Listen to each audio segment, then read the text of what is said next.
All righty. Welcome, everybody. I am calling to order the December 19th meeting of the Denver Landmark Commission. The first thing that we do at every meeting is introduce ourselves. I'll go ahead since I'm already talking. Oh, it's 1 o'clock. I'm calling it to order at 1 o'clock p.m.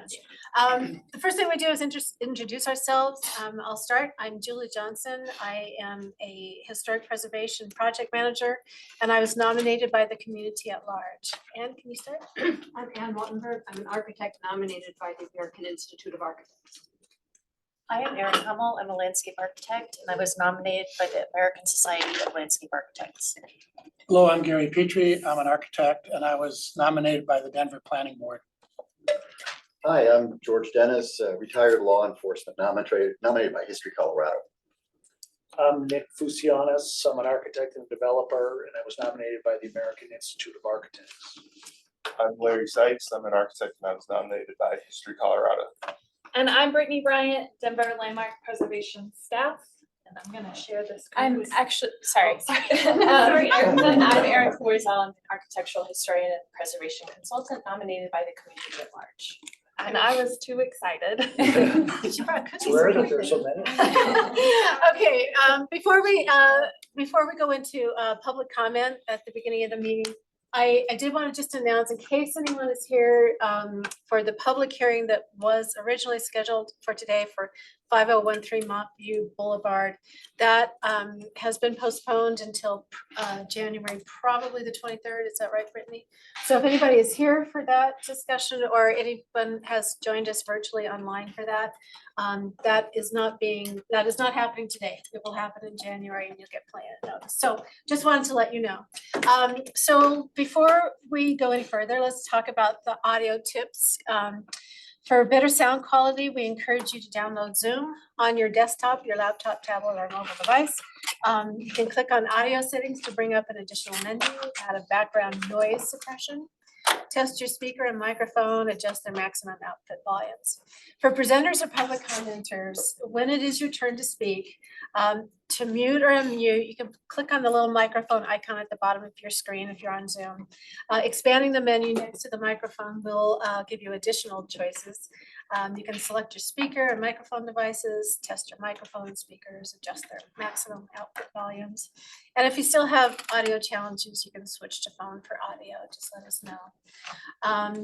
All right, then like I said, at the beginning of every meeting, we do reserve time for people from the public to talk about historic preservation in the community in Denver in general.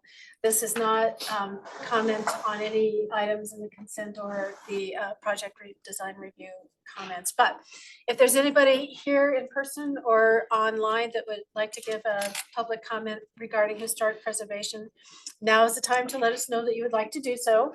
And you will be given 2 minutes to give your comment. Anybody here for that? Oh, doesn't look like we have anyone in person. Do we have anyone virtually? No, it doesn't look like it. Taylor, thank you. Okay, then we shall move on to our consent agenda. Consent agenda items are routine design review items recommended for the commission approval without discussion. Applicants with items pressed on the consent agenda should coordinate separately with their landmark preservation staff to receive a certificate of appropriateness or a C of A. There is no public comment for consent agenda items. I will announce the consent agenda by address. I'll ask the commissioners to remove any items if they have any questions. The commission members also need to announce any ex parte contracts or conflicts of interest at this time. And then the commission will make a motion and vote. So first of all, I'll read the list. We have 2023-COA-611 at 3391 West Hayward Place in the Allen M. Ghost District. 2023-COA-614 at 925 East 17th Avenue in the Swallow Hill area. We have 2023 COA-332 at 2948 Champa Street in Curtis Park, and 2023 COA-040 at 105 East Vassar Avenue in Vassar School Bungalows. Okay, commissioners, first of all, are there any ex parte or any conflicts of interest that you need to let me know about? Doesn't look like it. Okay, any questions, any concerns? Anybody want to take anything off? Well, it doesn't look like it. So do I hear a motion to approve the consent agenda as presented? Erica, I will make a motion to approve the consent. thank you. agenda. Second. And Larry has seconded it. All in favor of approving the consent agenda? Aye. Any opposed, nay? Okay, the consent agenda has been approved as presented. Thank you very much, staff. Okay, if you are joining us in person or virtually, for the consent agenda item, you can jump off the meeting now. Of course, you're welcome to join us and stay with us to hear the design review, but you do not need to. Just go ahead and get in charge of your. Yeah, absolutely. Thanks for coming. Yeah, you can go ahead and be in touch with your individual landmark. All right. I'm sorry, Julie, would you mind passing down the cards?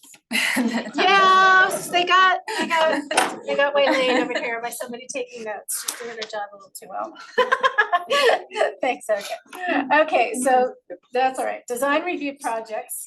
I will announce the design review items on the agenda in order by the address. The commission members will announce any ex parte or conflicts of interest. Staff will introduce the application and recommendation. Commissioners can question staff. The applicant presentation will be limited to 10 minutes. The commissioners may question the applicant. Public comment period will be 2 minutes per person. And if you would like to speak regarding one of these projects and you are not part of that applicant team, you can click on the little hand raise button on the Zoom, on your Zoom screen. Dial *9. And to email, you can landmark@denvergov.org prior to the public comment period. Staff will clarify after the applicant's presentation if necessary. Commission can deliberate, and then the commission will make a motion and vote. Our first, we have 3 design review projects, and our first is 2023-COA-432 at 1111 Vine Street in the Wyman District, and it's Bridget. Take it away, Bridget. Okay, the applicants would like to replace the composite lap siding on 2 dormers which were constructed around 1990 with faux grain texture and approximately 12-inch exposure. Proposed LPC smart siding will match the existing in appearance faux wood grain texture with 12-inch exposure. The contractor has attempted to source smooth texture LP smart side product, but the factory temporarily stopped making the smooth siding. The smooth siding may be available again in January through the company, although the company has not committed to a date. But the first few shipments are already accounted for under prior reservations. It's unlikely that the contractor will be able to obtain the product until sometime in the middle or late spring of 2024 at the earliest. Staff recommends denial of the siding replacement with faux grain texture approximately 12-inch exposure because it does not meet design guideline 3.6 E and F.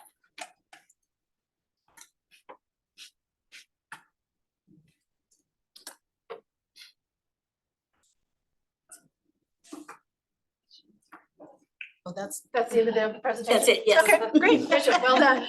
No, you're very concise. Commissioners, any questions? I have a question. Why is the schedule for the procurement of the materials important to the approval or denial?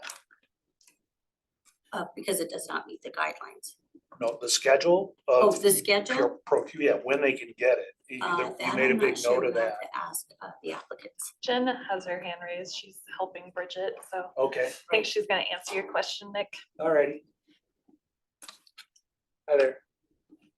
Sorry, this is Jen Capetto, Landmark Preservation Manager. I've been helping Bridget with this project. Let me lower my hand. Right. The product, the LP Smart Side comes in a faux wood grain texture or it comes in a smooth texture. The smooth texture has been discontinued for a couple of years. Apparently it's about 2 years and they've paused making any of it, but they're planning to make more. It's just unsure when that's going to happen.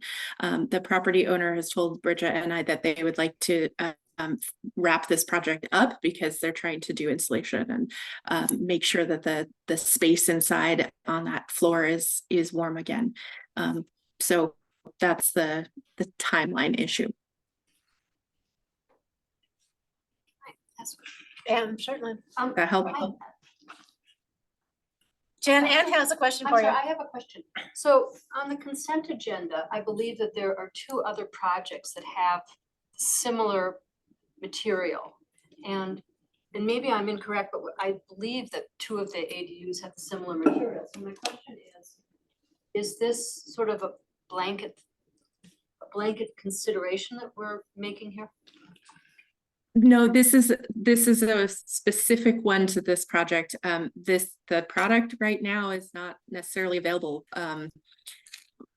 But it will be in the future. We don't know when, but presumably when an ADU is under construction, it would be available by that point, just because it does take a while for permitting and for construction to start. This is more of an immediate need. Thank you. And back to my original question, I guess there are two issues here. One is grain, no grain, right? And the other is exposure. And the staff doesn't approve either the exposure or the proposed finish. Is that correct? It doesn't meet the guidelines, what's proposed by the applicant? Correct. Neither the grain, the faux wood grain, nor the exposure meet the design guidelines. They match the existing dormer though. So got it. It's something, the so- dormer is not historic, but it's been there for a long time.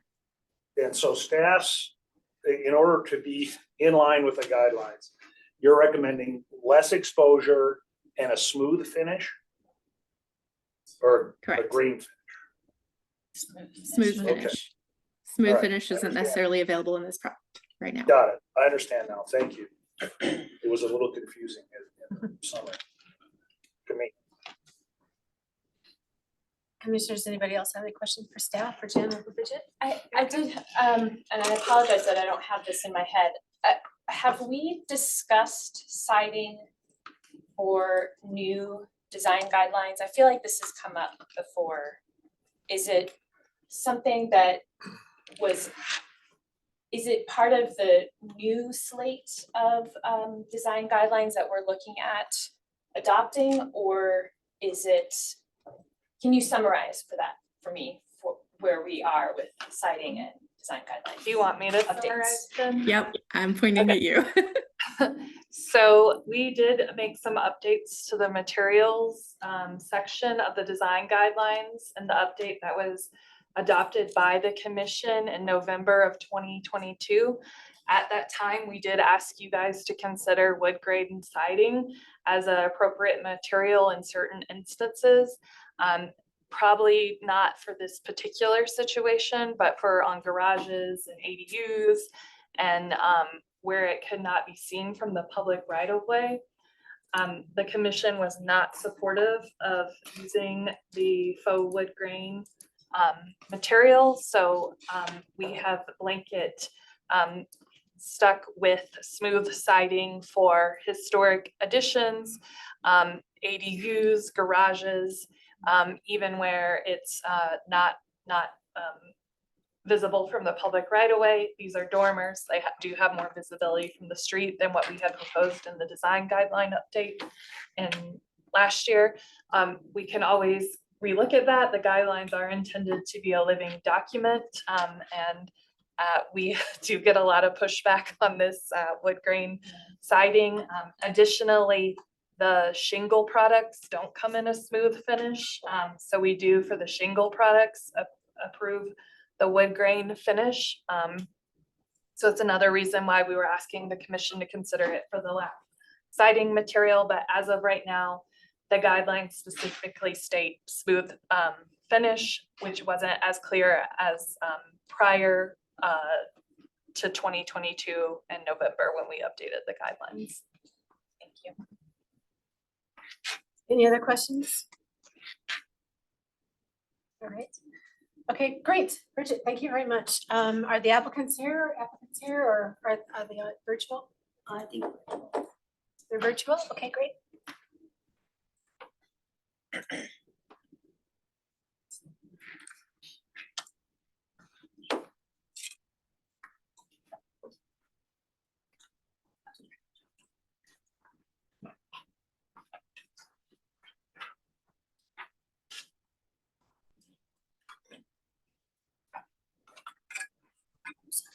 Are they All right, there? I think I'm here. Oh, there you are, Can you there hear you me are, now? great. All right, Okay, yeah, thank you. absolutely, yeah, we can, yeah, if you could please, before you begin, please give us your name and your address for our records, and then you've got 10 minutes to tell us about your project. Sure. My name's Trent Musso and I'm the homeowner of 1111 Vine Street. So appreciate everybody's time today. And I'm briefly, I have Laprelle Wade, I believe is on the phone as well. She works for Mile High Exterior Construction, who's our contractor on this project. And I may have her chime in on more specific technical details as well. Appreciate you guys listening to this. Obviously, we've got non-historic dormers that are faux wood grain. They are heavily deteriorating to the touch. We were looking to actually put a mini split unit up into our third floor. That's where those dormers are because there's poor insulation from when it was initially built out. And as we went through the permit process for that, but as we got up there, we realized the lack of basically the significant deterioration and starting to damage the materials. Moisture was getting in behind the siding and so forth, and it's just been in a really bad shape. And so we need to start replacing it. And we also want to get some heat up there as well, due to for obvious reasons. Obviously it's faux wood grain. We have faux wood grain on all of the dormers up there right now. We also have faux wood grain on our entire garage. And so what we were looking at and what I've been advised from our contractor in Mile High is LP SmartSide is some of the best material on the market. I have no problem putting smooth, so I wanted to go with LP SmoothSide. If they had a prime smooth product on the market, I'd have no problem putting it up there and doing it. They don't at this point. And it's been out of production. We've actually, over the past 2 weeks, we've actually made specific update calls to Beacon Supply, Capital Lumber, US Building Supply to actually inquire specifically when the last time they had this product in service and when they expect to get it. Basically, it's been out of service for it's been out of our market and believed to be not in production for over 2 years. There have been a handful of suppliers that say that they believe it's coming back to market.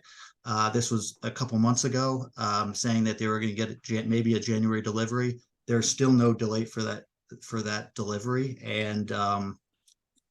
but there's been specific references, Capital Lumber, for example, Beacon Roofing Supply, US Building Supply, who all this month basically said there is no ETA on any smooth prime product coming back to market for LP SmartSide siding.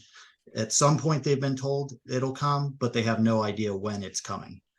So we don't even know the January timeframe that we initially heard a month and a half ago when we started to do this process is pretty much out of date in our view. There are some other smooth substitution products available in the market. From our view, they lack the longevity and durability of LP SmartSide in the Colorado climate.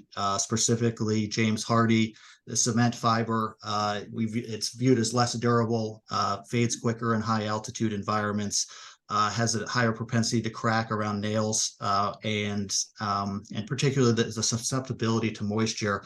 The north side dormer gets very little sun because we have a multi-story building about a half block south of us. So in the winter time, we just have snow and moisture just sit on that north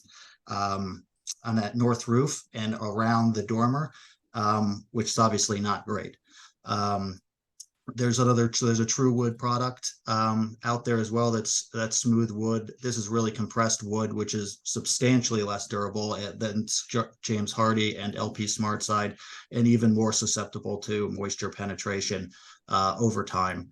And so we really just feel like, based on, where we are from the Colorado climate, LP SmartSide is the best product in the market for the longevity of the house and the structural integrity of it. And, we're asking for a little bit of compromise here, since the smooth product is not available on the market.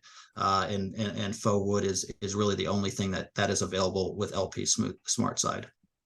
And I know it was kind of referenced that, they are, the dormers are visible, yes, from the street. The north side dormer is partially visible.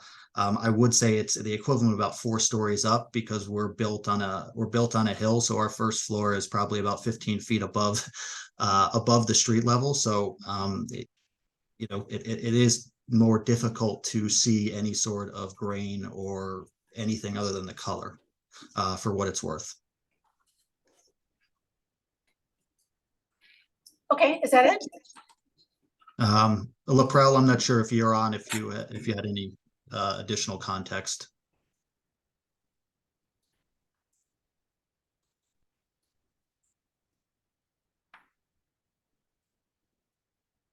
I think I'm not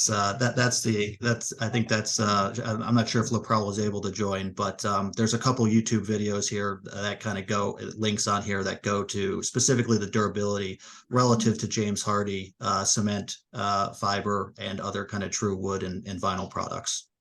Yeah, we got the link to that this morning. Thank you. Sure. All right, commissioners, do you have any questions for our applicant?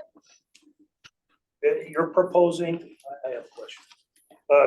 You're proposing this material for just the front dormer that's non-historic to match the side dormers that are gonna stay existing with the 12-inch exposure?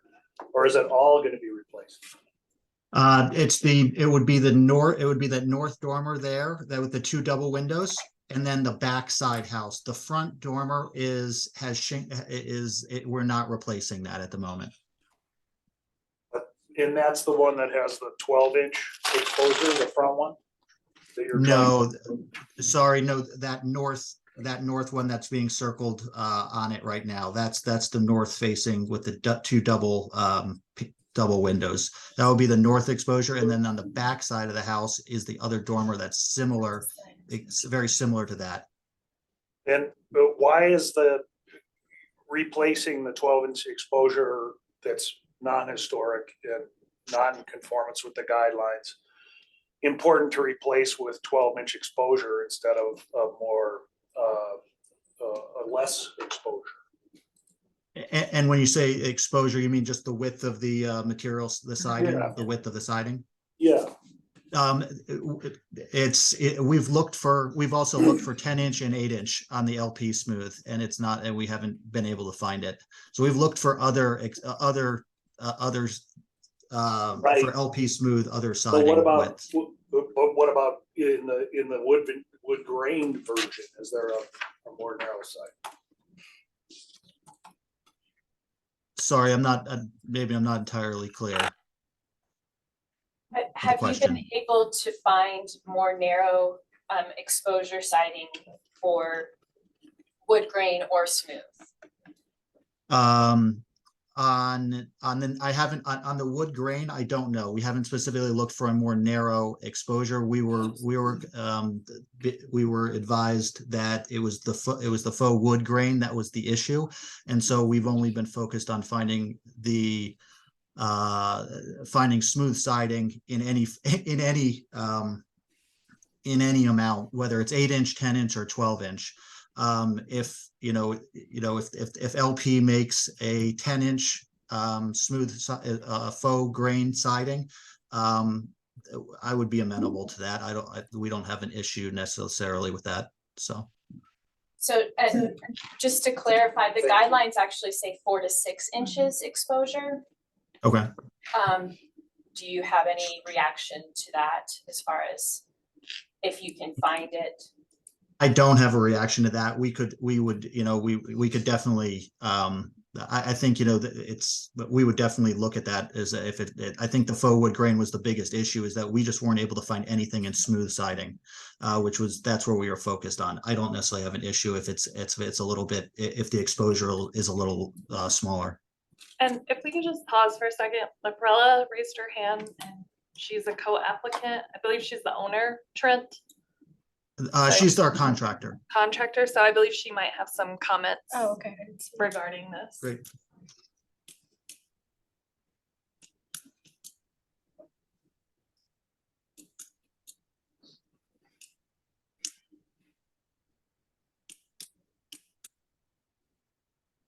Hello? Takes them a second to pour it. Laprelle, you should be able to unmute and turn your camera on now. If you'd like to address the commission's comments regarding the exposure. There's two names with that, so should I try this one? Yeah, sure.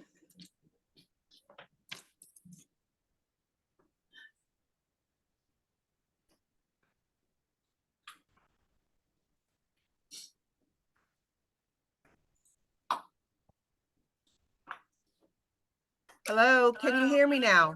Oh, yeah, we can. Yeah, Oh, indeed. great. Yeah, if you could please give us your name and your address for our records before you start.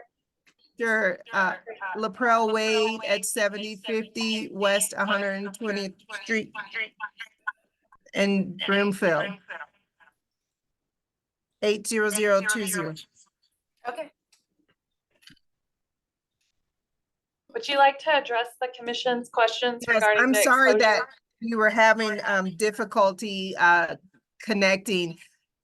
We would like we were not able to at this time find any smooth, as I heard Trent address you guys. We can look for a profile that's less exposing for him. We just had not, because we were replacing what it had. If it is okay for the committee to authorize a less exposure in the faux wood grain texture, we can move forward with that. Okay. Commissioners, do you have any questions? All right, well then, we don't have any further questions. Thank you very much for joining us and answering that. I appreciate that. Yes. Yeah, before we go on, any other questions for staff, commissioners? No? Okay, great. All right, are there any public comments? Anyone here in the public want to comment on? Okay.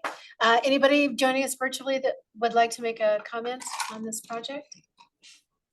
And if you like to comment, you can dial *9 if you're on your phone or raise your hand on Zoom. Doesn't look, okay. All right, no hands are raised. Okay, nobody's joining us. Okay, great. All right, commissioners, then let's, oh, staff recap.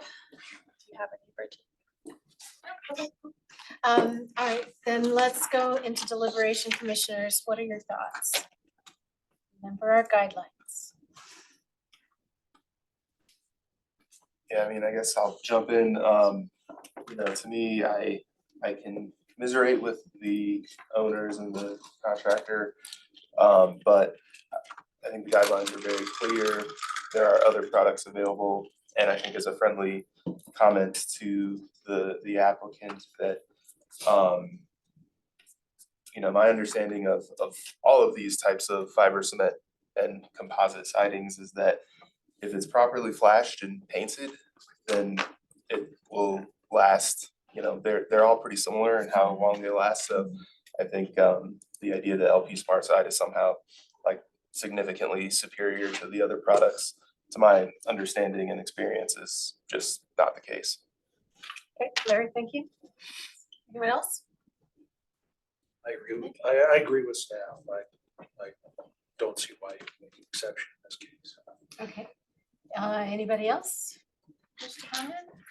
Yep. George? I spent an amount of time walking the neighborhood. This is a row of Denver Square homes flanked by some large buildings. Each of those Denver Square or Denver Square approximate homes have dormers.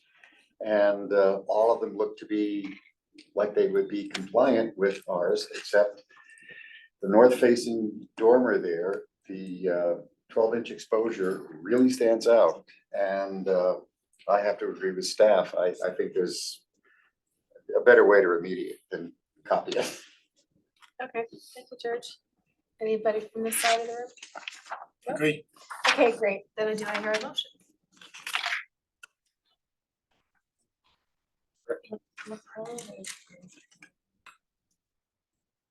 Just deliberation. Oh, LaPrello, we're in deliberation. I'm sorry, we can't accept any comments from the applicant while we're in deliberation. All right, do I hear a motion? Madam Chair. Nick, I move to deny application 2023-COA-432 for the dormer siding at 1111 Vine Street as per design guideline 3.6 E and F, character defining features for the Wyman Historic District, presented testimony, submitted documentation, and information provided in the staff report. Nick, thank you. Do I hear a second? George has seconded it. All in favor, aye? Aye. Any opposed, nay? All right, the application has been denied unanimously by the commission. Our next design review project is 1335-1345 Grant Street in the Civic Center. The staff person. Oh, it was Jesse, but it's now going to be Brittany. Thanks, Brittany.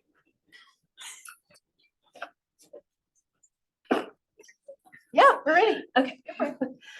The Landmark Preservation Commission previously reviewed a phase one mass form and context submittal on May 2nd, 2023, and then again on July 25th, 2023 for this site. And the commission did approve a 9-story, 126-foot tall building on this site at the July 25th meeting. However, the applicant and property owner has parted ways with the prior architect and is moving forward with Davis Urban and has a new phase one submittal for the commission to review at the meeting today. So the old submittal is on the left side of your screen and the new submittal is on the right side of the screen. So the applicant is now proposing to build a 10.5-story building that is 110 feet tall, and it will be a multi-family residential structure with commercial on the ground floor and affordable housing above. So this is within the Civic Center Historic District, and this parcel is zoned CMX 8. And they are using the incentives in the Denver Revised Municipal Code that allows for additional height provided you are providing affordable housing.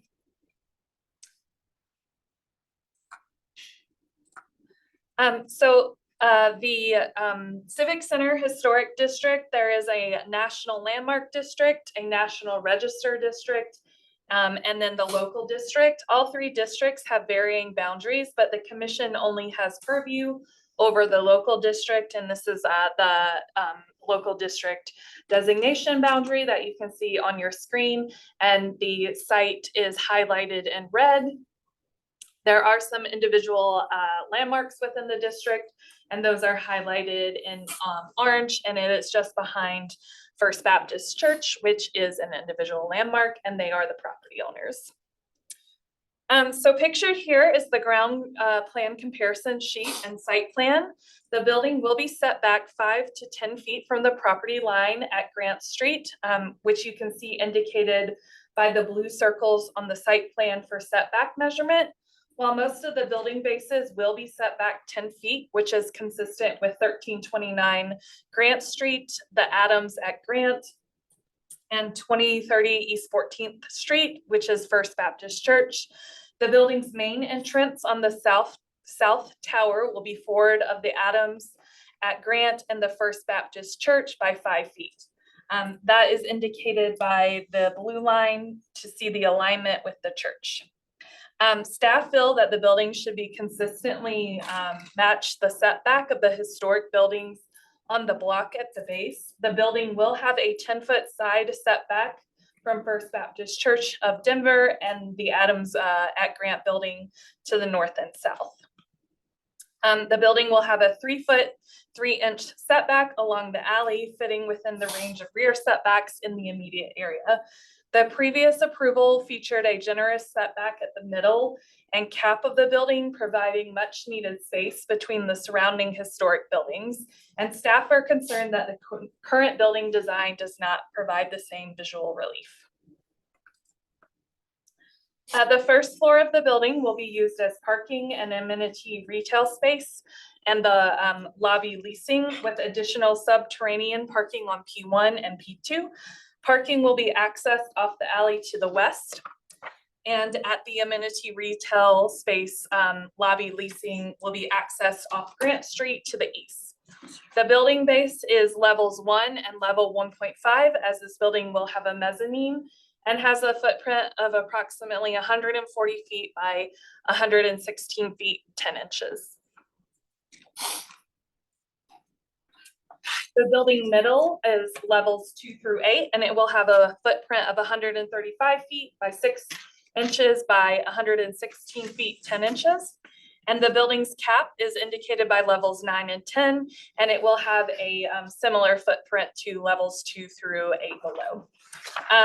It does feature shifts in the wall plane at the middle and cap, creating an L-shaped configuration with a tower to the south and north, which you can see here on this the floor plans. Pictured here is the streetscape study. The new construction will be approximately 110 feet in height and a 10-story building, or sorry, a 10.5-story building. The applicant has defined levels 1 and 1.5 as the base level, and levels 2 through 8 as the middle, and levels 9 through 10 as the cap. Civic Center buildings are mostly 2 to 8 stories in height, with the exception of the Ralph L. Carr Colorado Judicial Center, which is 4 to 12 stories in height and 184 stories, or sorry, 184 feet tall. The applicant has reduced the overall height of the building by 16 feet from the previous approval and has created the L-shaped footprint on floors 2 through 10 at the northeast corner of the building to provide visual space and relief to the First Baptist Church of Denver. Staff are mostly supportive of the reduction in height and the L-shaped footprint. However, we do have concerns over the building's impact on the surrounding blocks on the context. Additionally, staff have concerns over the building base. We feel that it could have a stronger base, middle, and cap that are not clearly divided proportionally to the overall scale of the building. So here are some context images of the Civic Center Historic District. Many of the buildings in Civic Center's Historic District feature strong classical elements, vertical detailing, and horizontal banding, symmetrical layouts, and regular rhythms and proportions. Many of the buildings in the district strictly adhere to a 3-part base, middle, cap, and a rule of thirds bay layout with prominent central entries. We're going to quickly show the elevations of the building. So this is the Grant Street elevation and the west elevation. One particular concern staff have over the elevations is the inconsistent door and window articulation detailing, which you can see in these overall elevations, but I also have detail elevations that we'll get into more details regarding that articulation.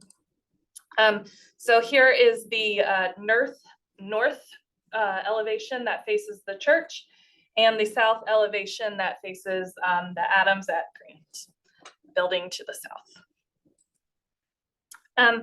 So the most of the building bases in the district feature prominent central bay entries with continuous horizontal banding details delineating the base from the middle and consistent door and window rhythms.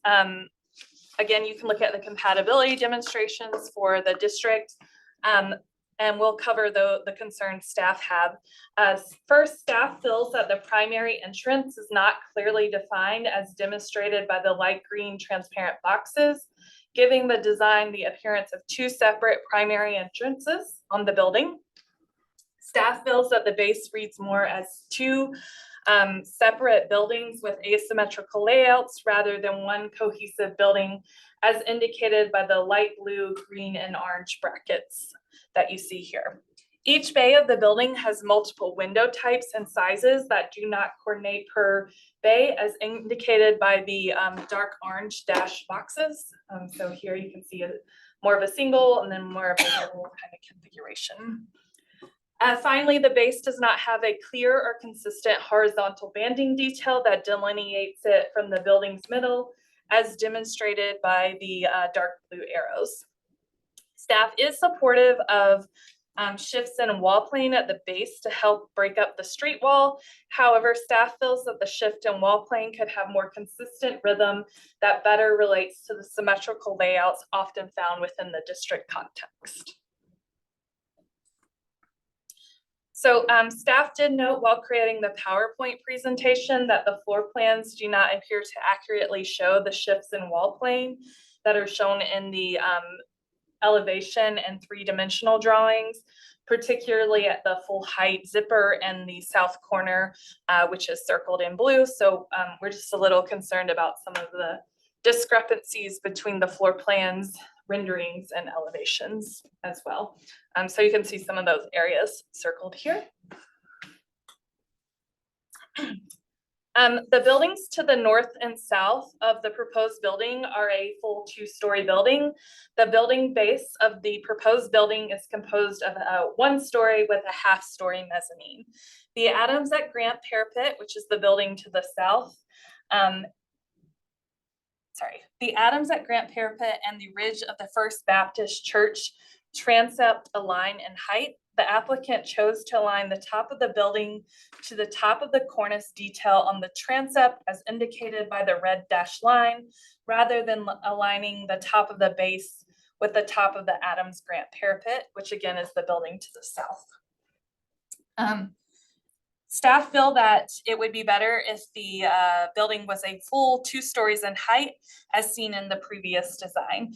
Staff feels that the dip in alignment creates an irregular block appearance. Additionally, the height of the base appears too low and disproportionate to the overall scale of the building as seen in the 3D drawings.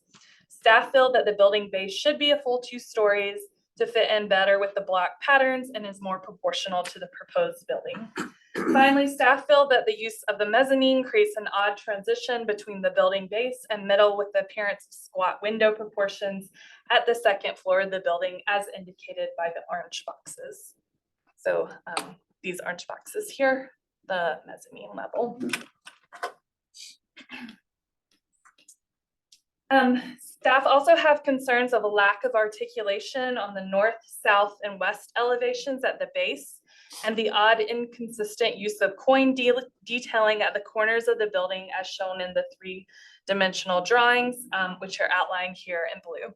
Staff feel that windows should wrap the corners of the building and have some articulation on the secondary elevations, and that the coin detailing should be used consistently and accurately with the historic context. Well, the middle and cap mostly feature tall, narrow window proportions that fit the context. Staff do have concerns over some of the window proportions at the base, middle, and cap transitions, which you can see outlined in blue. We already did discuss the mezzanine level. So staff do feel that the window layouts do not fit the context, having particular concern over the zigzag window layouts on the south tower and the north elevation and south elevation, and these are indicated by the orange arrows on the screen. Finally, staff feel that there is not a strong connection between the base, middle, and cap, and the windows should coordinate between these elevations. Pictured here is the east and west elevation. Most of the buildings in the district feature strong vertical lines, clear demarcation between base, middle, and cap, and a relationship between those elements with punched openings with consistent rhythms and proportions. Staff have concerns with the inconsistent articulation of these components, on some parts of the building, and the middle appears to be 8 floors, and the other part appears to be 7 floors, which you can see indicated in purple, how it varies in height there.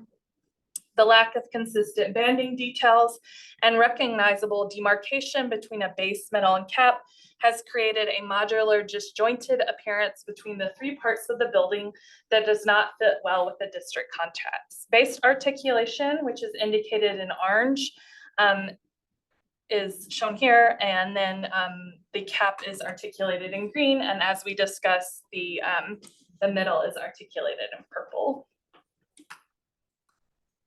And pictured here is those north and south elevations. Again, similar concerns where there is no clear demarcation between the levels of the base, middle, and top. So pictured here are 3D renderings showing the proposed building in context. The commission may find additional renderings in your packet. Staff is recommending denial of the application.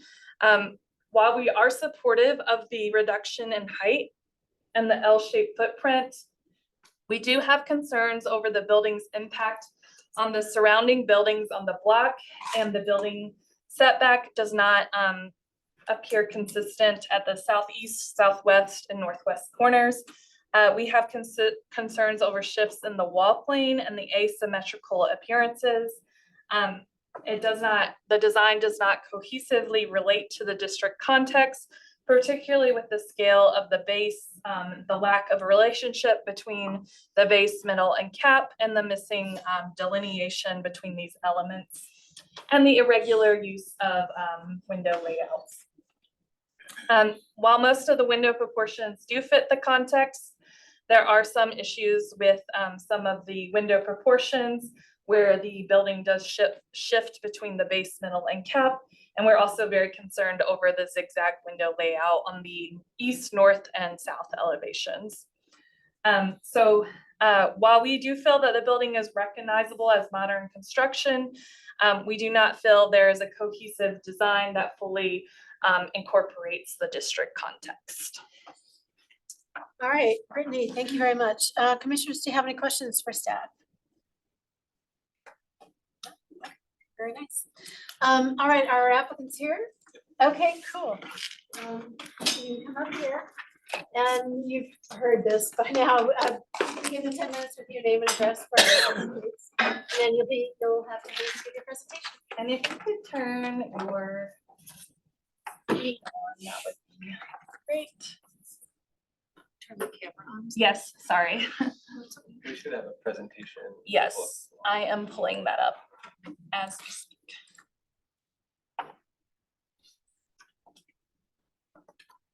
There you go. And then you'll need to let me know when you would like to change the slides. Hi again, everyone. I'm Kate Arano, 7122 Swadley Court. As you know, we previously did have an approved design with you. When we engaged Davis, we felt like it was very important to revisit that design based on your previous feedback. And so I feel Austin here with me to go over that with you today. Good afternoon, everyone. I'm Phil Fossum with Davis Partnership Architects, 2901 Blake Street, 80205. Just want to say thank you all for your time.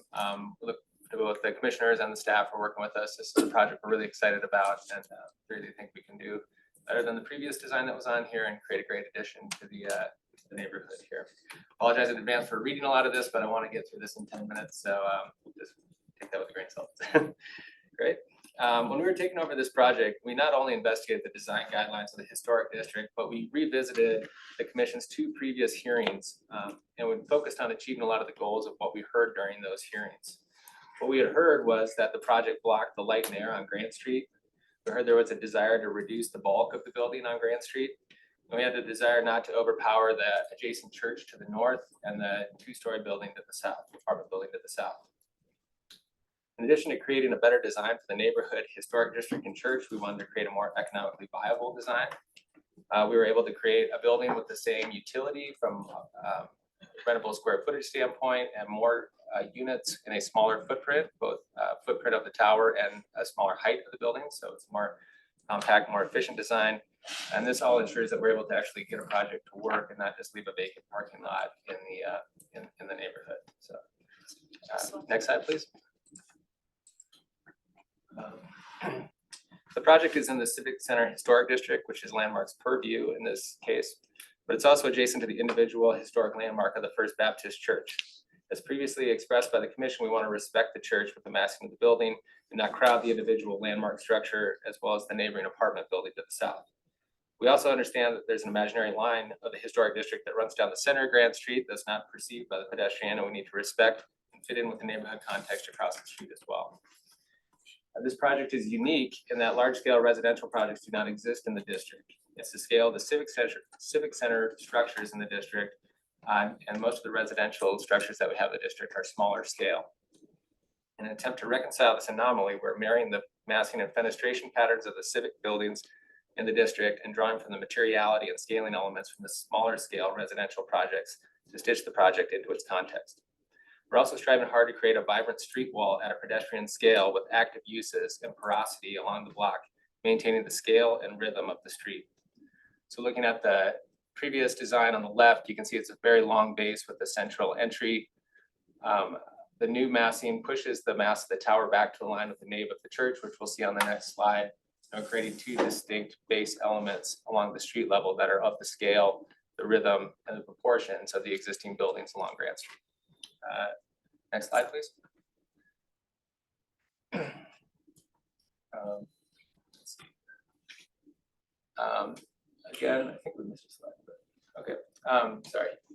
So this shows a better view of where we're shifting the mass of the tower back to align with the nave of the church, creating more light and air and sky into Grant Street, and then also breaks down the scale elements. We're not trying to create a base of the building that's the whole width of the lot, but two separate smaller bases that maintain the rhythm and scale and proportions of the existing streetscape.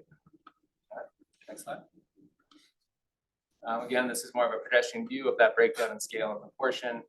The pulling back the massing of the tower also allows views into Civic Center Park. So from Grand Street, you get better views of the Capitol and the First Baptist Church as well. Next slide. We did want to address the comments from the Landmark staff. Needless to say, we're disappointed to hear that staff didn't recommend the project for approval. We decided to proceed with our hearing today as we feel we're meeting both the intent and the letter of the historic design guidelines and standard, while striking a balance between the staff's comments and the specific concerns of the commission from the previous hearings. Staff commented that the base of the building was too short for the overall height of the building and encouraged a full 2 to 3 story base to relate to the scale of the Civic Center buildings in the district. While the base of our project was 2 foot 2 inches shorter than the previously approved submittal, our focus of the base was the alignments with its context. We aligned the base with the bottom of the pediment on the adjacent church to not overpower the landmark structure. Design guideline 4.4 states to design the height, mass, and form of a new building to be compatible with its historic context. We feel the height of the base respects this context. It fits in with its neighbors on the block, not necessarily the scale of the Civic Center buildings blocks away. The second consideration for the scale of the base is design guideline 4.24, which intends projects to maintain the overall mass and scale pattern as viewed from the street. The base of our proposed design, while technically is a single story, is 24 feet tall to the top of the parapet and the top of the entry feature on the tower. This is a double height ground floor that responds to the height of the 2-story church to the north and the 2-story apartment building to the south.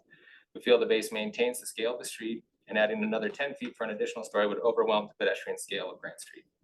We also broke up the scale of the base horizontally from the previous submittal from a singular frontage to 2 distinct masses that relates more closely to the scale and proportion of the adjacent buildings on the block. As previously stated by the commission, there was a desire to create a pedestrian scale for this block. We feel this base design achieves this nicely. Staff has made comments about not strictly adhering to the architectural language or formal structure of the civic buildings in the district. These include clear delineation of base middle cap, fenestration patterns, and banding. While we understand where this comment is coming from, we were leaning into design guideline items 4.5 and 4C. 4.5 states, design a new building to be recognized as current construction while respecting the key features of a historic district as well as the surrounding historic context and block. And item 4C says to ensure that new buildings can be differentiated from the surrounding historic context and recognized as current construction or incorporate a neutral design that has little impact. While we are drawing from the massing and fenestration patterns of the district, we're not striving to copy an aesthetic style. We have developed a modern interpretation of historic buildings to create a project that reflects the time it was constructed and designed in the 2020 decade, while respecting and fitting into the district's context. We're not trying to create a civic building on this block of Grand Street, but rather a modern apartment building that draws from the historic district, respects the surrounding context, and improves the pedestrian realm of the street. Staff raised concerns about wrapping the building at the base, consistency of window openings and banding and detailing. We feel we can address these in the next round of design, working with the Landmark staff. We believe the mass form and scale of what is shown in the current design meets the intent and the letters of the design guidelines. Staff's summary from their initial review, they stated, overall, the team asked for more consistency and articulation, detailing that you pay close attention to how you are wrapping the corners, particularly at the base. The design team feels we can address these items in the next phase of the process to create a successful project. So here you can see the previous design does have a very long uninterrupted frontage across the entire site. The proportions of these are a lot lower and longer than the adjacent frontages. The rhythm of the streetscape, we're breaking down the base into two distinct base masses, maintain the rhythm and the scale and proportion of the base, and pushing the tower back also reduces the mass and allows more sky and light onto Grand Street. In conclusion, we want to reiterate, next slide, sorry. In conclusion, we want to reiterate that the scale and function of this project is unprecedented in the district. We feel our design does a successful job of marrying the civic and residential architectural expressions in the district and blends them into a contemporary architectural style that respects its surroundings while weaving into and maintaining the character and scale of the streetscape, the district, and the adjacent neighborhood. Well done. All right, sorry, that was a lot. It was a lot, it was a lot indeed, yeah, yeah, thank you. Commissioners, do you have any questions for the applicants? No? Oh, somebody down here? Oh, you don't, oh, Ann. I have a question, yeah. Okay, Can you talk a little bit about the zigzag windows? Yeah, so that was part of the attempt to just separate this as more of a contemporary window. I don't think it's a deal breaker if those go away, but adding something with a little more contemporary for to make it just not replicate what's seen in the civic buildings and copy those directly. Thank you. I guess, yeah, kind of following up that on the east and north sides, the two upper stories, kind of creating these bands of 2-story tall openings. Can you talk about that? Yes, so, excuse me, on the north side, the building sort of creates the backdrop of the church. We tried to maintain the symmetry or the tripartite design going up to the top, and trying to see is the north and on the right. Yeah, it is hard to see there. yes. So the cap of the building is the tripartite design, which matches the proportions of the church frontage as well, and a lot of the other entry features that you see around the district. So we did that at the top 2 stories. We did play with the top story being all 1 level cap and all 2 level cap. And if there was such a, I don't know what the right word is for it, such a strict adherence to it that was very stark and pretty unfriendly. And we needed the 2 stories for that tripartite design to get the proportions correct on that. So the cap is primarily a 1-story cap with the tripartite design dropping down to 2 stories. And then on the back corner, the southwest corner of the building, we do drop the cap down to 2 stories as it wraps the corner there, just to bring the scale down a little bit towards the buildings to the southwest.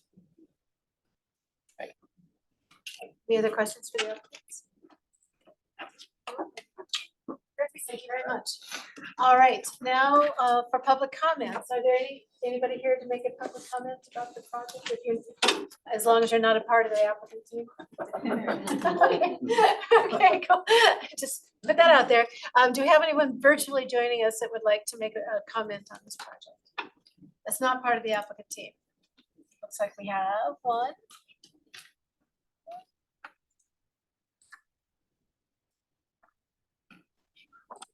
Can you hear me? I can hear you. Please give your name and address for our records, and then you'll have 2 minutes to give your comment. Thank you. My name is Caroline Schomp. I live at 1166 Gaylord Street. I'm a member of Neighbors for Greater Capitol Hill, although I am not speaking on behalf of the organization. I think the First Baptist folks made a presentation to our neighborhood group a couple of months ago. And, you know, that parking lot definitely is an underutilized asset for the church. And I think that this design complements the church pretty well. I thought that the former design kind of overwhelmed the church, and that was a concern that I had personally. I think that there are probably some modifications that could be made that would bring it more in line with your guidelines, but overall, especially as they are apparently planning on using the red brick as a surface, I think it fits in fairly nicely. Okay, great. Thank you very much. I appreciate You're your welcome. comment. Yeah. Do we have anybody else who would like to make a comment?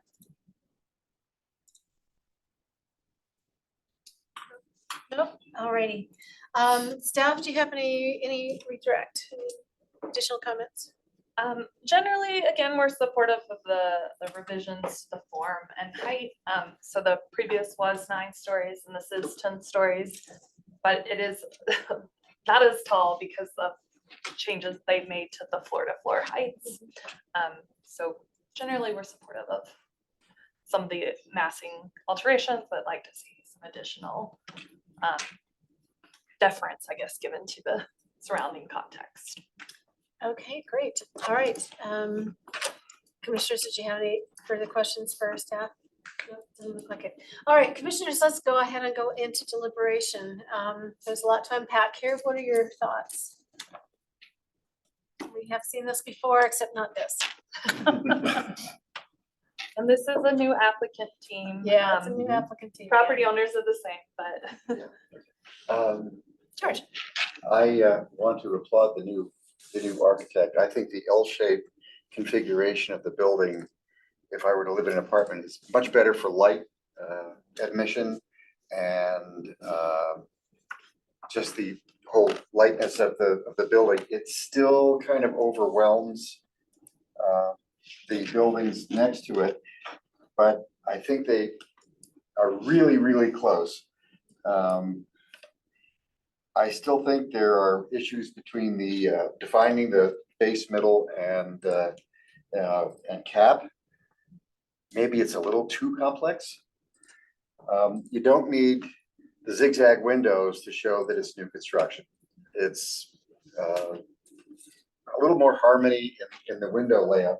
I don't think these are huge things as far as the overall construction of the building go, and I would also support a 2-story entrance just to define that base level. But I think staff has done an excellent job, and I will support them on that. Okay, great. Anyone else? Any other comments? Well, I agree that this is a step in the right direction. And I like the fact that the L shape does reveal more of the civic center area behind the building as a view down the street. I agree with the staff's comments about especially the top part needs to be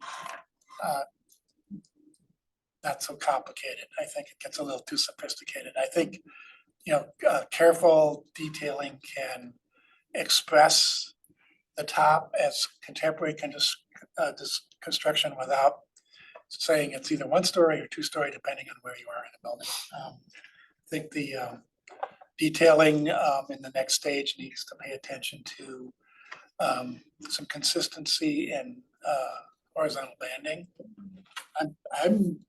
I don't think that the base needs to be higher necessarily, but it probably needs to address the staff's concerns about how it's articulated.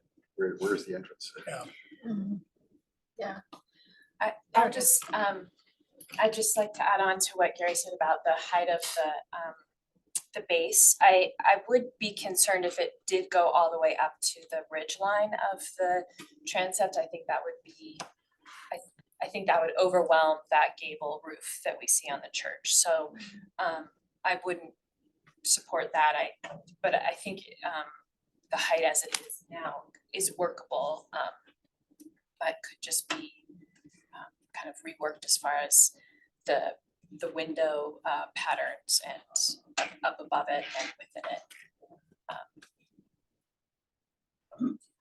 I'd like to address the base since we're on that. I prefer the height where they have it now as to opposed to higher, because I think as a pedestrian along the street, you keep that pedestrian scale of being, but it is 2 stories, but it's not massive. And I do not have an issue that it looks like there's 2 main entrances. Again, I think that respects the 2 smaller buildings adjacent.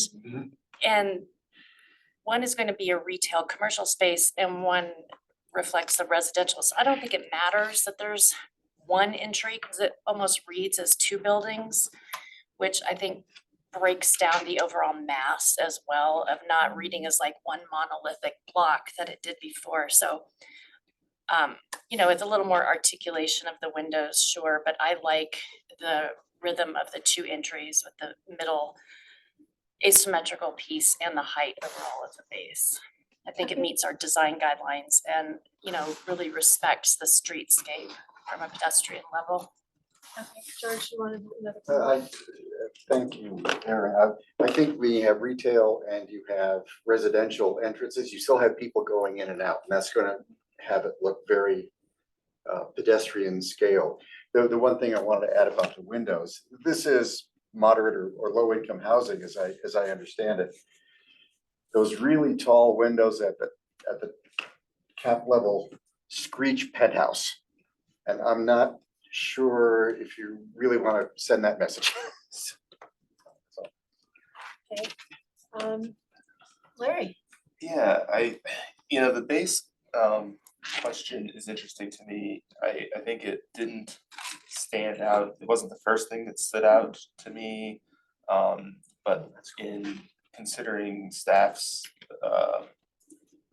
analysis of it, I mean, I think there are some good arguments for making it, you know, more relate, I guess, to the height of the adjacent apartment building and the, you know, getting a bit closer to the top of the pediment of that transept in the context, I guess, of the, you know, broader neighbor or the streetscape, and then also the broader neighborhood of Capitol Hill, which is a bit beyond the scope of this district. But I do think that it is also, I can agree with other comments among the commissioners that it is pretty successful in certain ways doing what it's doing now.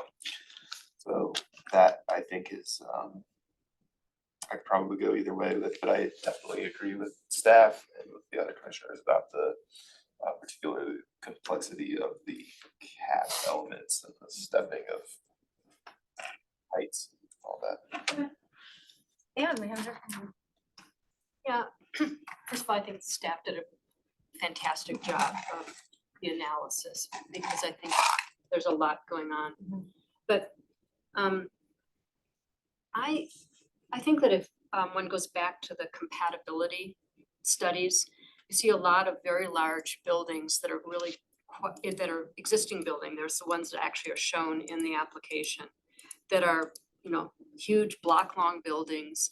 And one of the things that sort of unites them is they all have a great deal of simplicity and they're elegant. And I think that one of the problems I see with the applicant's approach is that there seem to have this idea that you have to have double height here and zigzag there and back and forth here is actually not compatible with the what's there historically. And I think what you see those big buildings historically in this you know, in this area, and they're detailed really nicely and they're broken down with the detailing. And it seems to me that's a much more successful approach than back and forth and this and that and in and out. And that's why I asked about the zigzag windows. I think zigzag windows are probably not necessary if you have other kinds of detailing that has banding, either horizontal or vertical, that breaks down the mass. But I actually agree with staff, by the way, that there should be a single entrance and it should be in the center. I happen to think that that's probably the more appropriate approach. Again, if you look at the compatibility studies that are in the application, almost all of them have that as a feature. Okay, have I given everybody a chance to opine? Nick? Well, I would just concur with most of what was said. I think staff did do a great job. This is, you know, we've all seen this a number of times, and so it gets more and more difficult as we sort of find our way going around and around. I would add to what Ann said in that as you look at the context, and I'm looking on Google Earth right now at the historic district, and pay close attention to the caps. You know, I understand base, middle, cap, and the importance of that and the hierarchy and so on, but the cap itself, I don't think that there's anything of equal mass or heaviness in the district. And so just keep an eye on, you know, the lighter finish to the tops of the buildings that exist in the historic district is all I would suggest. Okay. And I guess, yeah, last thing for me Sure. is, I think it was helpful, the package that we got had, you know, everything kind of dematerialized, like seeing the materials in the presentation today, helped give a sense that, yeah, this would have a bit more relief within the context Yeah. by materials. So I feel like I'm hearing kind of a consensus about the complexity and how it is compatible with the district. Is that some nodding heads? Or Various not frowning, or compatible. Not compatible, yeah, not being not compatible. Okay. There, staff did want, maybe some additional feedback on the setback. Okay. As we identified that as a concern. So the majority of the building is set back 10 feet, which aligns with the building to the north and south. But the lobby leasing space is only set back 5 feet, so that does project forward of that. And we did identify that as a concern. If that's not a concern for y'all, that's great, but Well, if that's we fine. could have some additional feedback, we would, as Sure. staff, appreciate that. Commissioners, what do you think about that? Don't want everybody talk at the same time. I'll jump in. So far, Larry. It's not terribly concerning. I think this is a very urban context, and the fact that the majority of it is aligning with those adjacent buildings and this one part kind of comes out to highlight the entrance, I think is a fair move. Right, I do not have a concern with the setback, but I think this goes to that, we have some disagreement about two entrances or Yeah, one, that's- and I was if gonna there's get to two that, entrances, I think it makes sense to have one that protrudes somewhat, so it differentiates it from its sister entrance, but then I like the two entrances. Right, so let's talk about the two entrances, because some people liked it, some people did not. Some people thought it should be a single entrance. Well, the way the building is masked, I think it kind of reads like, it could read like two building That's how I masses read it. Yeah. that are connected, so I don't have a problem with having a primary and a secondary entrance, kind of the way it's expressed. Okay. And I would just say that, you know, as far as the materials go, it clarified for me that the materials could make a big difference in differentiating between those as well, which of course isn't what we're looking at today, but keeping that in mind as something that can Going work forward. for later on. So Anne, you were the one, I think you were, there's really, you like the single entrance. Well, I don't see that there's a historic precedent for having a black lung building where part of it is set back. So I think the setback itself is actually not contextual. So They're having not the L Exactly, footprint at all. exactly. I appreciate that that the applicant is addressing the church, because I think that's a great idea, but you know, in a way, in order to do it, you'd have to set it back on the other side as well to make it symmetrical, because again, in this context, there is no block, if you go back to the applicant's own compatibility study, you don't see any of them where half of the block is set in. So you do see some where, you know, the entrance pops out and the rest of it pops back, but the whole L-shaped configuration, I don't believe is contextual. As I recall from our prior discussions of this, there was some difficulty in us discussing context when everything is kind of a large civic or, you know, public type building where this is a residential, and applying one building type use to another one, if I recall that correctly, of, you know, that creates some conflict and tension there in itself of monumental civic building applied to a residential building. And again, like I've said in prior meetings, I sometimes feel like we are dictating too much duplicativeness in design and not allowing for the 21st century to speak. And, you know, I do have a lot of concerns that we are making dumbed down buildings that aren't going to be worthy of preservation in the future. Erin, this is A11, which has two, Okay, it does have some it has residential. two residential Okay. buildings that are an entire block. Okay, thank you. So, I mean, there are precedents for residential buildings of the scale that the applicant actually put in their application. Thanks, Anne. Gary? Well, you know, one of the things that's a challenge is the notion that a building needs to be of its own time. Yes. And I agree that sometimes we accept a dumbed down version. But I think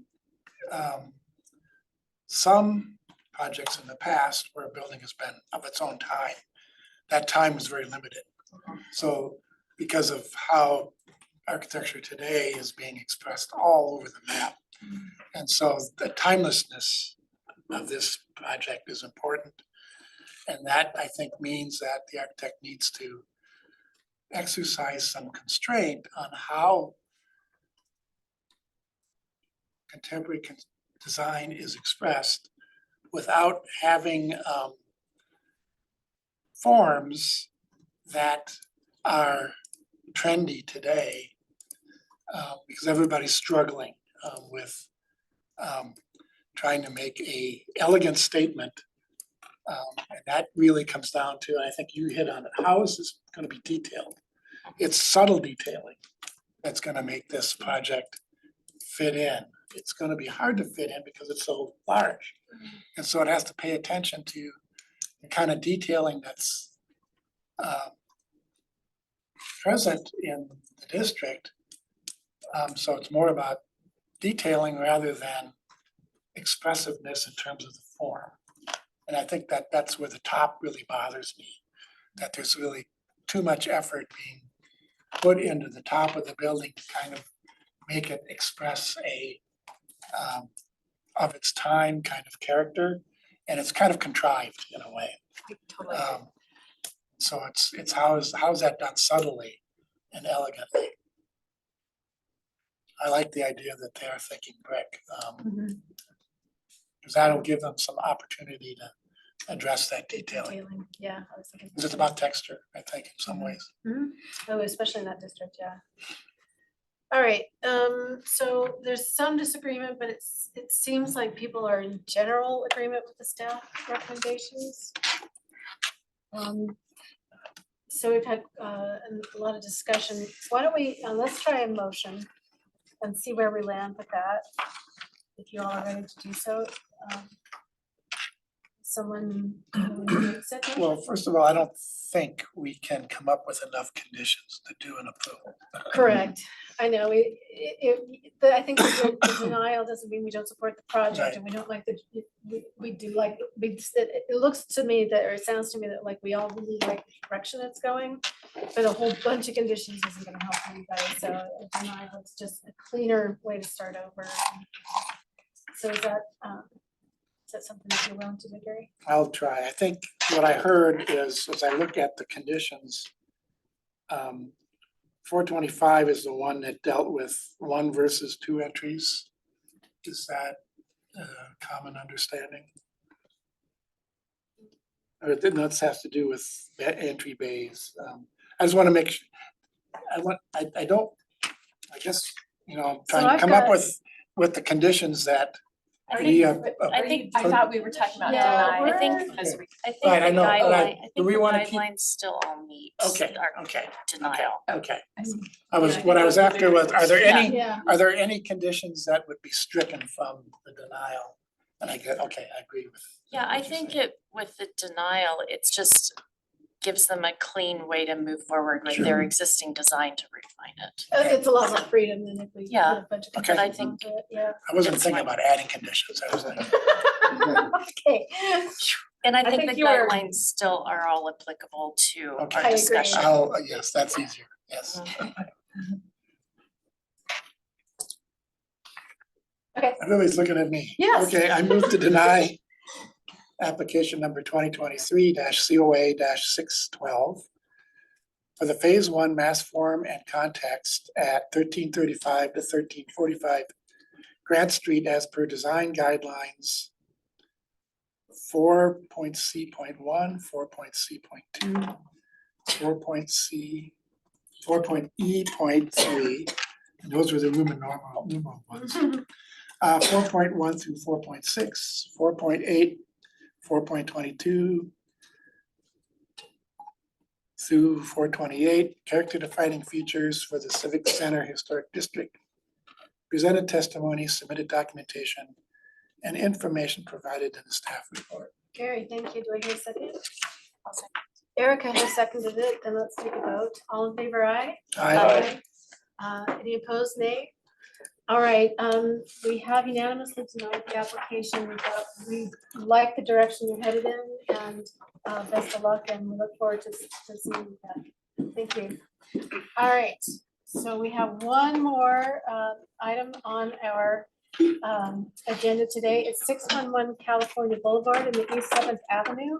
And it looks like Crystal is going to be our staff person. Oh, It's actually Colorado Boulevard, it's listed, Oh, Yes, it's, it is. oh, it's I'm listed sorry. wrong. I put it, I'm sorry, I just read. Oh, I see that now. It's listed wrong on the website. All right, for the records, it is 611 Colorado Boulevard on East 7th Avenue District. And Crystal is our staff person. Yep, just covering for Jesse, so. Thank you. Hold on while I share the screen. Sorry, sometimes it's difficult. Take it away.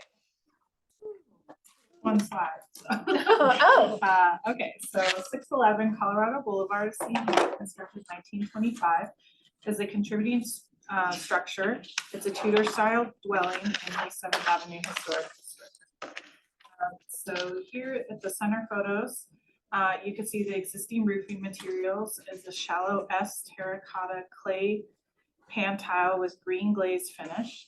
The applicant submitted photos of the existing roofing material and it appears to be in poor condition. It is unclear to staff what percentage of the historic clay tile can be salvaged and if it can be reused. The applicant noted in their application materials some cracking in the ceiling, possibly accelerated by the weight of the clay tile, but did not provide a structural report to confirm. The left photos here, the applicant is proposing to replace the existing terracotta clay tile roof material with Boral Villa 900 concrete tile with a barrel profile and prairie green finish. The applicant provided images showing the proposed material against the existing roofing material. The existing clay tile dimensions are 13 long by 8 wide by ½ inch depth. And the proposed concrete tile dimensions will be 17 inches long, 13 wide with a 1 inch depth. A difference in length of 4 inches, height of 9 inches, and a thickness of ½ inch. The applicant and staff completed additional research on potential replacement options. The applicant researched 3 different options: Decor metal villa tile, Westlake one-piece S clay tile, and Boral Villa 900 concrete tile. The applicant felt that the Boral Villa 900 concrete tile was the best replacement option. And then the right photos here, staff's research uncovered one option that is available in Denver, Ludovici Scandia clay tile. The Scandia tile dimensions are 13 1/4 inches in length by 8 3/4 inches width and 3/4 inch depth, a difference of 1/4 of an inch. In length, 3/4 of an inch in width and thickness of 1/4 of an inch. Ludowici also offers 7 different green glazing options. Staff did locate several other companies that produce clay pan tiles, but it is unclear if these options are available in Colorado. As another option, staff recommended that the applicants see if they could locate salvage tile options that would match the existing tile, but did not receive information back from the applicant on this option. Staff feel that the house's roof is a character defining feature and feel that the significant alteration of the material, profile, and color will negatively impact the character of the home. So staff is recommending denial of the application, citing failure to meet design guidelines 2.25 and 2.26. Crystal, thank you. Commissioners, do you have any questions for Crystal? Doesn't look like it. Thank you very much. All right, do we have the applicants with us?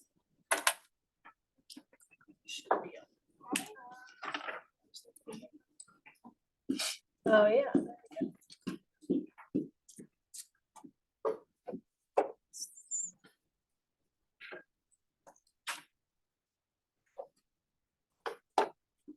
Hello? It takes a second. There you are. Hi. Yeah, we can hear you, we can see you. If you begin your, please begin your your presentation with your name and your address for our records, and then you'll have 10 minutes to tell us about the project. And if you just want to tell me when to change the slides, I can do that for you. Okay, thank you. Yep, my name is Owen Manning. I'm the homeowner at 611 Colorado Boulevard. And we are looking to replace our whole roof while trying to maintain the characteristics of this green Ludowici Scandia resembling tile. You go to the next one.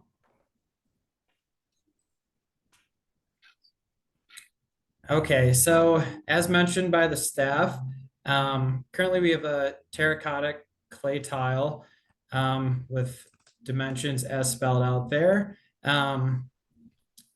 There's widespread damages and cracking. With this being a 1925 house, these are about 90% the original tiles from the construction of the home. As you can see from the aerial view, that red triangular section towards the front half of the house, that is the tiles that have been replaced up to this point by previous homeowners.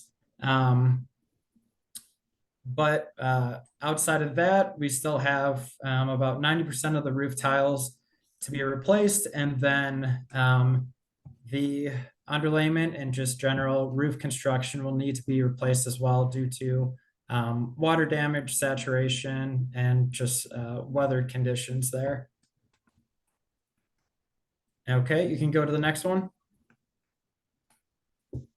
So the replacement material that we've proposed is a Via 900 concrete tile in prairie green. It's got a length of 17 inches, width of 13 inches, and thickness of 1 inch. We want to replace all the tiles with new material to get a fresh start. This Ludowici Scandia type tile typically has a 75 to 80 year life expectancy, and currently we're closing in on the 100-year mark of that. So it is our desire to do a total tile replacement for the remaining 90 to 100% of the tiles available. So we felt that this material is a good option to maintain that tile characteristic as well as color. Okay. So some of the feedback that we have gotten from the staff was that we should complete additional research to find a tile that more closely matches the profile, material, and color, or look at salvage yards. So right now, I believe we have 3 options. One is to move toward the Via 900 tile. The second option would be to do the total roof replacement with salvage yard materials. Again, looking to replace the entirety of the roof due to these tiles extending beyond their life expectancy. And then the last option would be to go with the staff's recommendation with the Ludovici tile that they have found on the market. So we have reached out around the Denver area and beyond for salvage yard information. We've had some success and been pointed several times to custom tile roofing up by, I think, 46 in York or so. They have a row full of Ludovici Scandia design, the shallow S-shaped design. All of the tiles there are red or orange, the typical clay color.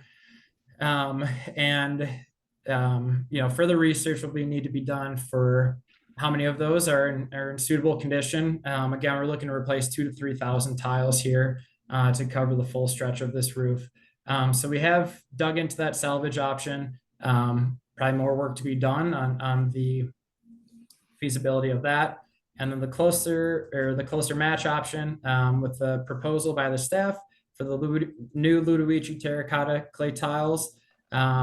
We have concerns with that from just a timeline standpoint and then financial standpoint as well, which we can talk about in future slides. So again, the way we see it right now, we have three options: either this Via 900, brand new Ludovici, or go the salvage route. Okay. So just to highlight the urgency and timeline on this project, over the spring, this was our first full year of living in this home. We experienced obviously those hail and rainstorms, and we saw water penetrating through our interior ceilings in multiple rooms. It's in our bathroom, in our dining room and kitchen, and then in our garage as well, rendering that unusable for pertinent storage and stuff like that. So there are active cracks and openings for weather to come into the roofs or into the home's interior as is. And we expect that to persist and be exacerbated over the course of the winter if we do get those heavier snows. So we can complete that Via 900 job immediately. Again, that would be our proposal. We want to purchase new material to replace the remaining 2,000 to 3,000 tiles. And we want to maintain that characteristic green color that we feel is defining for this home. The other, potentially feasible option for our situation will be to do the salvage route. Should have good material and matching closely the profile. However, those again are just a clay terracotta color, and we would really benefit from maintaining the green color and new material. And then the last option, it really is just financially unfeasible for us right now to do a brand new Ludovici terracotta clay. Even after the tax credits that we would be afforded, we'd still be looking at $80,000.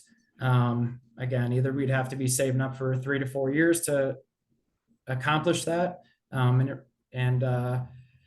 get it done, or take out a pretty significant amount of debt while we have this urgent matter of our roof leaks and kind of exposure to the elements in the Colorado weather.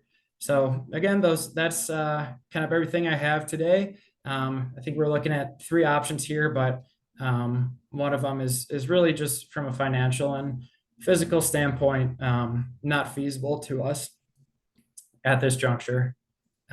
With that, I'll open it up to your guys' comments and questions. Great, thank you very much. Commissioners, do you have any questions for the applicant? Doesn't look like it. Okay, thank you very much. Okay, so we'll open to public comments. Do we see anybody out there with their hand raised that would like to make a comment? I don't see anyone. Okay, all right. Staff, did you have any additional questions, any redirect? Or Yeah, I just wanted to do recap. You don't have any questions. So, do you have any comments or any Jesse redirect? just wanted me to mention that she told him that they could use salvage or the sound existing tiles, or salvage sound existing tiles on the front portion and potentially a different type on the back, so it wouldn't be as expensive. Cause the front is more of a side gable with the porch detailing, and that's really to keep the more important character, and then maybe at the rear, they could do a different material. So just wanted to point that Okay. Any questions for? Okay, excellent. All right, then let's go into deliberation. What are your thoughts? Oh, you. We just, there was none. In public comments, yeah, we asked, they already had their little hand raised. I would, just to go first, if that's all right. Sure. Add to what staff suggested and put it to the group.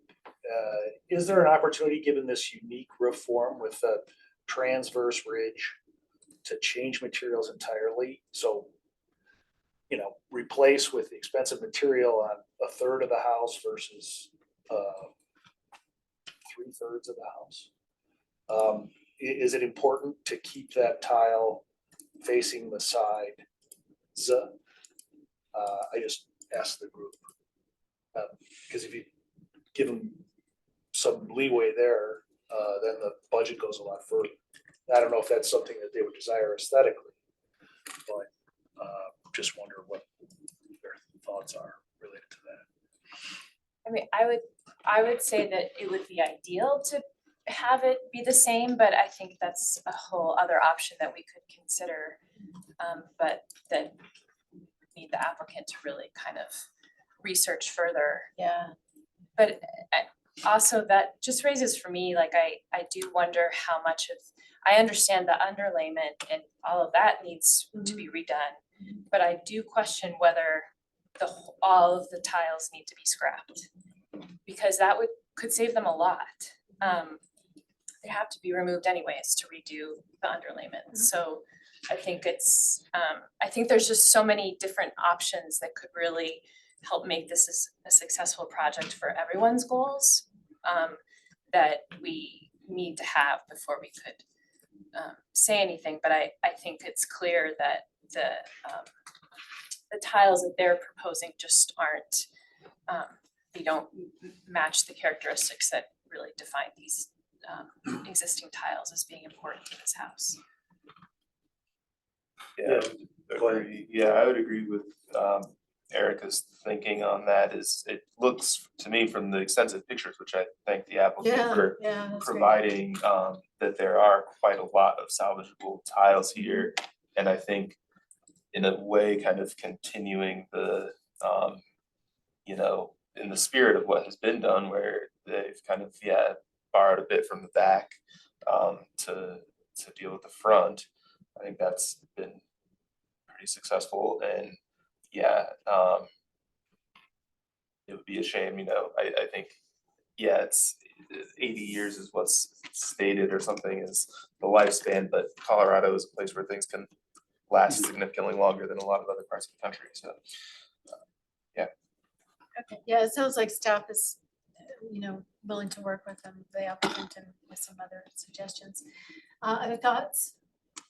Yeah, I think unfortunately, cost is actually not in our purview. it's correct. And so, I would look to staff to mitigate that, but that's actually not part of what we can do. And if you look at the two guidelines that are listed, one of them is preserve the form, material, and features of the original historic roof, and the second is repair historic roofing materials and features and replace only when necessary. And there is no front and back in roofing as far as I can see. Now maybe it's because something that is in the right of way can take in the roof and something that's not in it, but it doesn't look like there is a right of way issue one way or the other in the roof. But I would leave that to staff to decide whether or not it's possible to use a different material on the back. But as I said, cost unfortunately is not in our purview. That's correct. I agree, but